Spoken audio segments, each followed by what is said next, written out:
মুরগিটাকে আলাদা করে ফেলছি, যদিও আলাদা হয় না, এখনো বাচ্চার জন্য টান আছে।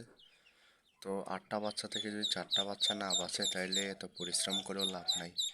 তো বাচ্চাগুলাকে এখানে উপরে টেবিলের উপরে রেখে একটা ফ্রিজের বক্স আছে, তো কালকে রাত্রে এসে এই ফ্রিজের বক্সটা আমি আনবক্সিং করছি। মানে হচ্ছে একটু দরজা কেটে দিলাম, দরজা কেটে যাতে এগুলা বেরোতে না পারে। তো এখানে খাবার দিচ্ছি এগুলো আলাদা করে আপাতত এখানে রাখছি। যে মুরগিটাকে আমি উমে বসেছি, দেখি এটা এই মাত্র একটা বাচ্চা ফুটাইছে, মানে ডিম একটা দেখি ভাঙ্গা।